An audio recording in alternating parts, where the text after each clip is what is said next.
നമുക്ക് തൈര് കൊണ്ട് നല്ലൊരു ഡിപ്പ് ഉണ്ടാക്കിയെടുക്കാം. കക്കിരി, ക്യാരറ്റ് ഇവ പോലുള്ള വെജിറ്റബിൾസൊക്കെ ഡിപ്പ് ചെയ്ത് കഴിക്കാൻ പറ്റിയ നല്ലൊരു യോഗർട്ട് ഡിപ്പാണിത്. ഇതെങ്ങനെ ഉണ്ടാക്കുന്നതെന്ന് നോക്കാം. ഒരു ബൗളിൽ 2 ടേബിൾ സ്പൂൺ തൈര് എടുത്ത് നന്നായിട്ട് വിസ്ക് ചെയ്യണം. ഈ കട്ട തൈരിനെ വിസ്ക് ചെയ്ത് ഒന്ന് ലിക്വിഡ് പോലെ ആക്കിയെടുക്കുക.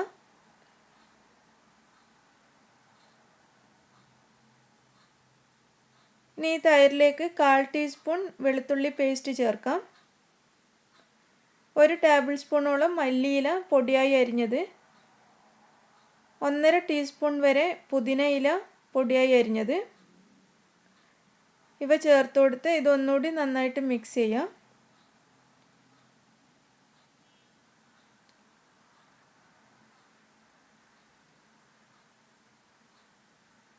ഇനി ഇതിലേക്ക് 1/4 ടീസ്പൂണിനേക്കാളും കുറവായിട്ട് മതി ജീരകപ്പൊടി ചേർത്ത് കൊടുക്കാം. ഒരു 1/4 ടീസ്പൂൺ വരെ മുളക് പൊടി ചേർക്കാം. ആവശ്യത്തിന് ഉപ്പ് ചേർക്കാം. ഒരു 1/4 ടീസ്പൂൺ ഉപ്പ് ഞാൻ ചേർത്തിട്ടുണ്ട്.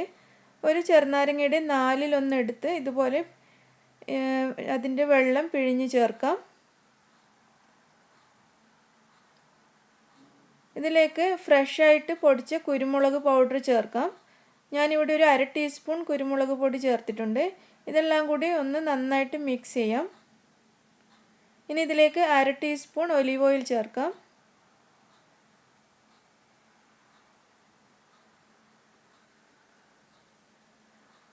ഇത് കട്ടിയാണെന്ന് തോന്നുകയാണെങ്കിൽ അല്പം പാല് ചേർത്തിട്ട് ലൂസാക്കി എടുക്കാം.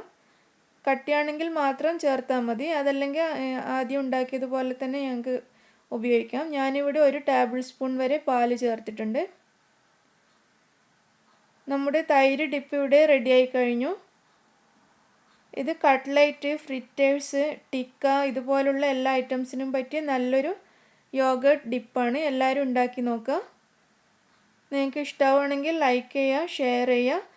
പിന്നെ എൻ്റെ എല്ലാ റെസിപ്പിക്കും നിങ്ങൾ കമൻറ്റ് ചെയ്യാൻ മറക്കരുത്. Thank you.